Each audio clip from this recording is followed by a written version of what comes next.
วัสดีคุณลุงวันนี้ใจดีเลยโอ้โหแบบเอามาให้เมื่อกี้กินยำสามกรอบประจันเพราะว่ามันยั่วน้ำลายทนไม่ไหวคุณผู้ชมแบบว่านี่ลุงพลนะ50 เกตนี่ดูท้องซะก่อนนะคะคุณผู้ชมรวยแน่มีเป็น100 ล้านมีใส่นาฬิกาอะไรเพื่อนให้มาปาเต้ฟิลิป3 ล้านเที่ยวนี้ลุงทำไมถึงอร่อยอย่างนี้ยั่วน้ำลายฉันจังแบบอันนี้ให้คุณผู้ชมเอาอินเสิร์ตหน่อยค่ะแอดมินตะกล้องเด็กตะกล้องอะไรเนี่ย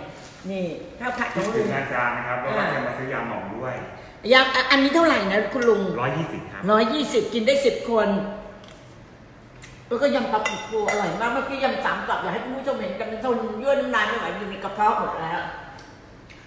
เมื่อว่าอุตส่าห์ไม่ยอมกินอะไรไงกลัวเดี๋ยวลุงเอามาแล้วไม่จะกินไม่ลงลุงบอกร้านหน่อยซิว่าร้านอยู่ตรงไหนโฮเทลบางปูอยู่ซอยเทศบาลบางปู74ครับอยู่ตรงข้ามเมืองโบราณปากทางเข้าจะมีโชว์รูมรถยนต์อีซูซูเข้าสู่ซอย700 เมตรครับเบอร์โทรค่ะ0818094714ครับแล้วก็ยำปลาดุกปูนี่เท่าไหร่นะคะคุณลุง80 บาทครับอร่อยมากนี่บอกเลยนะถ้าเกิดว่าคุณลุงมันตั้งร้านยำที่ในกรุงเทพนะคนเข้าคิวเป็นพันเธอต้องมาเข้าคิวตั้งแต่เที่ยงคืนเลยเพราะว่ายำของลุงอร่อยทุกอย่างเลยแล้วนี่คือทอดมันปลาครับเท่าไหร่นะคุณลุงอันเนี้ย5 ชิ้น80 บาทอร่อยมากๆคุณผู้ชมขออนุญาตใช้มือเลยนะอย่าหาว่าดิฉันแบบสกปรกเหนียวไม่มีปลาอย่างอื่นเลยปลาอะไรนะครับเลยวันนี้ต้องการที่แล้วก็ให้เป็นพรีเซนเตอร์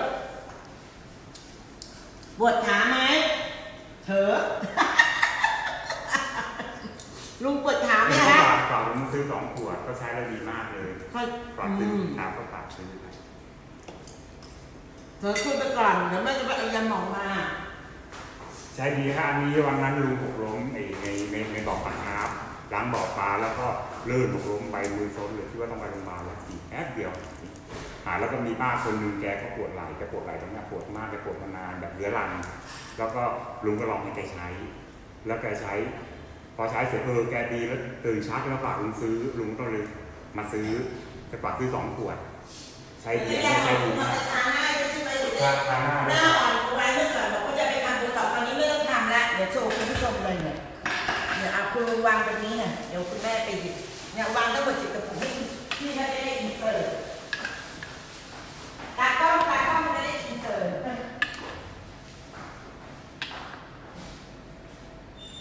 อันนี้ทาหน้าได้ไม่แสบทาหน้าทามันตัดกับต่อยปวดหัวทาได้หมดครับอันนี้ไม่แสบแล้วก็จะมีเสลดพังพรแต่เสลดพังพรจะเย็นนิดๆคุณลุงมาโชว์มือแต่คุณลุงมาโชว์มือนี่ใส่แบบเต็มไหมนี่ค่ะคุณผู้ชมนี่ค่ะนี่นะคะยาหม่องเนี่ยดีที่สุดคุณลุงมาไปทาหน้าแล้วแบบว่าไอ้ตรงนิ้วรอยหายเลยแล้วก็ไปทามือวันนั้นคุณลุงทาก่อนนอนต้องทาก่อนนอนล้างหน้าให้สะอาดแล้วก็วันนั้นคุณลุงก็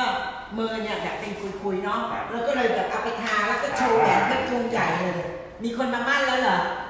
ไม่มีอันนี้ของดั้งเดิมอันนี้ใช้ดีมากเลยครับอันนี้ยืนยันเลยใช้ดีมากจัดยาหม่องให้คุณผู้ชมดูเลย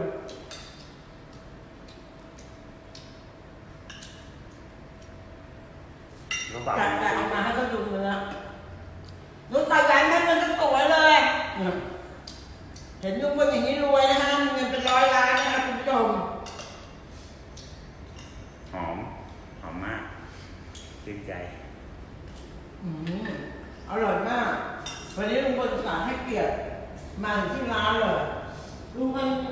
รีบมาเอายาด้วยครับยังไม่รีบซื้อยาเพราะว่าลูกค้าเขาอยากได้ก็จะให้ต่อเพราะว่าเขาใช้ดีแล้วมหาวัฒนะโอสถเนี่ย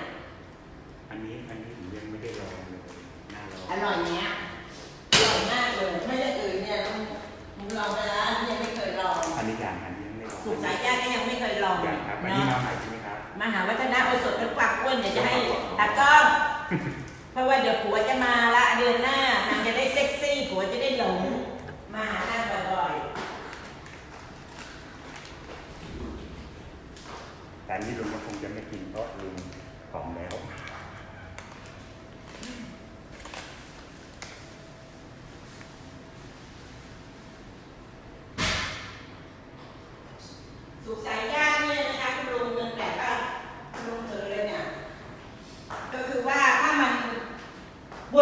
ความดันสูงโชว์เลยเป็นความดันสูงเป็นโรคเกาต์เป็นโรคเบาหวานกินดีมากเป็นโรคมะเร็งก็กินดีมากแล้วก็เครียดนอนไม่หลับกินดีมากเนี่ยนะคะคุณผู้ชมเนี่ย10 ซอง300 บาทเป็นยาสมัยพระนารายณ์มหาราชที่หมอหลวงปรุงให้พระมหากษัตริย์เสวยแล้วก็รัชกาลที่3กรุงรัตนโกสินทร์น่ะทรงมีพระเมตตารับสั่งให้หมอหลวงเนี่ยไปแกะสลักไว้ที่วัดโพเพื่อให้ประชาชนที่เข้าไปทำบุญที่วัดอาจจะได้รู้สูตรนี้แล้วเอาไปทำกินเองนะคะคุณผู้ชมนี่10 ซอง300 บาทซองนึงเนี่ยคุณผู้ชมก็ใส่น้ำ3 ลิตรแล้วต้มครึ่งชั่วโมงเลยลิตรครึ่งเนี่ยแล้วคุณผู้ชมก็ดื่มทั้งวันใส่ตู้เย็นกินก็ได้แช่ตู้เย็นกินก็ได้ใส่น้ำแข็งกินก็ได้อันนี้อร่อยมากดามาโก้เคยมาซื้อนะแล้วไปต้มแล้วไปแจกลูกค้าในร้านแล้วลูกค้าติดขายดีตอนนี้เดี๋ยวนี้ขายแบบขายทุกอย่างเลยขายถึงเที่ยงคืนเลยลูกค้าเข้ามาบอกมีลูกค้าแปลกหน้ามากินเขากินแล้วติดแล้วต้องมากินลุงต้องใช้สูตรนี้ไปเรียกลูกค้าร้านนะแจกให้เขากินฟรีแล้วโก้บอกไปแล้วว่าดีมากต้มแล้วแจกให้ลูกค้ากินฟรีเนี่ยคุณแม่ให้ไปเนี่ย20 ซองคุณลุงก็ต้มเป็นกระมังเลยแล้วก็ใส่น้ำเย็นให้ลูกค้ากินฟรีอย่างเงี้ยแล้วเขากินแล้วเขาติดใจไงเป็นโปรโมชั่นแถมให้ลูกค้าอันนี้ให้คุณลุงไปต้มเนี่ยได้20 วันนะเดี๋ยวจะเอามาเพิ่มให้คุณลุงต้มได้เดือนนึงเลยนะแล้วรับรองเลยลูกค้ามาตึ้งเดี๋ยวจะบอกคุณผู้ชมนะตากล้องเขาไม่ออกสื่อผัวจะมาหาเดือนหน้าเพราะนั้นเดี๋ยวจะต้องจัดอันนี้ให้นางไปกินนางจะได้ลดความอ้วนสัก10 กิโลทีนี้หุ่นนางก็จะอ้อนแอนอรชรเหมือนนางงามผัวก็จะได้หลงมาบ่อยๆไงแค่นี้หลงอยู่แล้วเมื่อกี้เราสวีทมากเลยนะใช่อิจฉาเลยแล้วอิจฉาก็มากเลยขนาดเราอย่างนี้ยังไม่มีผัวมาให้สวีทกันนางมีผัวจากอังกฤษด้วยประเทศที่เจริญแล้วนะผัวนางอยู่ประเทศอังกฤษเดี๋ยวแป๊บนึงคุณลุงคุยไปก่อนโชว์นี้ไปก่อนคุยไปก่อนเรื่องสุกสายยาที่ว่าจะเอาให้ชวนคนไปเลยบอกเดี๋ยวไปที่โพทะเลได้กินสุกสายยาฟรีเอาไปต้มลูกค้ากินนะเฟิร์สแก้มะเร็งได้ด้วยอันนี้ครับ300 บาท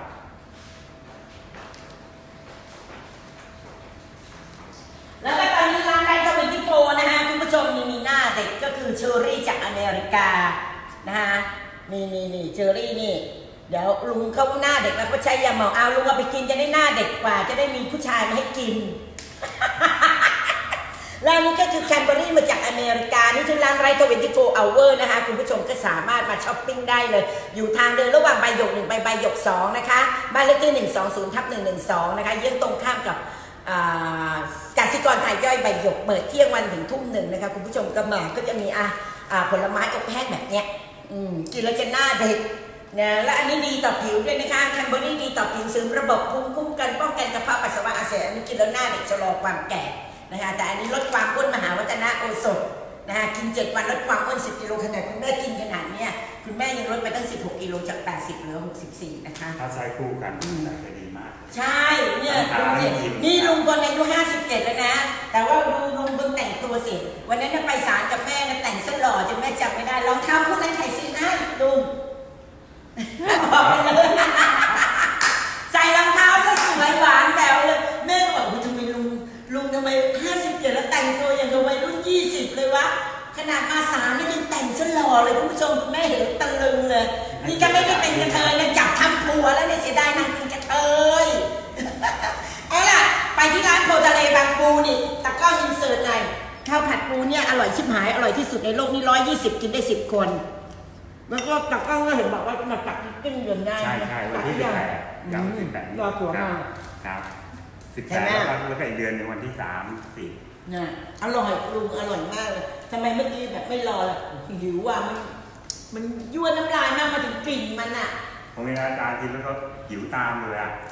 มันอร่อยจริงๆคุณผู้ชมจะบอกเลยว่าที่ร้านลุงพลเนี่ยที่อาหารที่เขาเป็นซิกเนเจอร์คือปลาทับทิมเมี่ยงปลาทับทิมแล้วก็ปลากระพงชุบทอดน้ำปลาแล้วก็หมึกไข่นึ่งมะนาวอร่อยที่สุดในโลกแล้วก็หมึกไข่ผงกะหรี่แล้วก็ชูจีไอ้กระทะร้อนผัดฉ่าอร่อยมากเพราะว่าเขาใช้หมึกไข่ตัวโตๆแล้วให้กิโลครึ่งแล้วก็ปลากระพงทอดปลาช่อนทอดปลากระพงทอดน้ำปลาแล้วก็ปลาช่อนแกงส้มปลาช่อนตัวมันเริ่มเลยตัวใหญ่กว่าแขนดิ ฉันเลยนะคะคุณผู้ชมแล้วก็ต้มยำปูอาหารถูกมากบรรยากาศดีมากที่โพทะเลบางปูตรงข้ามเมืองโบราณบางปูสมุทรปราการเบอร์โทรคุณลุง0818094714นะคะเปิดทุกวัน 10 โมงถึง 3 ทุ่มครึ่งแล้วก็ไปจัดโต๊ะจีนจัดงานสัมมนาจัดงานแต่งงานจัดงานวันเกิดจัดเลี้ยงโต๊ะแชร์ได้หมดมิทติ้งได้หมดนะลุงบอกเลยโต๊ะเท่าไหร่มีโต๊ะละ1,500แล้วก็1,700แล้วก็1,900 1,500ก็จะมี9เมนู1,700มี10เมนู1,900มี12เมนูครับเนาะแล้วอาหารทะเลนะถ้าไปกินที่อื่นนะเป็นหมื่นแต่ลุงคิดแค่1,900ครับที่ร้านจะถูกมากเพราะว่าเราต้องการลูกค้าแล้วก็ให้เยอะใช่ให้เยอะครับไม่หรอกเยอะแล้วก็สดด้วยคุณลุงเป็นคนใจดีมีเมตตามีคุณธรรมมีจรรยาบรรณไม่เอาเปรียบผู้บริโภคคือสิ่งที่ฝังในใจลุงจะเล่าให้ฟังวันนั้นเนี่ยฉันไปกินร้านลุงฉันจ้างแท็กซี่ไปเพราะคนขับรถที่ออกไปแล้ว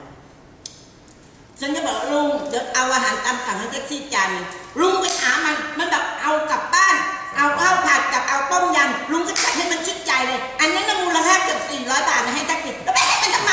ฉันบอกจ้างมันแค่ครั้งแรกแล้วนี่มันก็ไม่ได้มารับฉันฉันไปให้มันตั้ง400 บาทเสียดายตังค์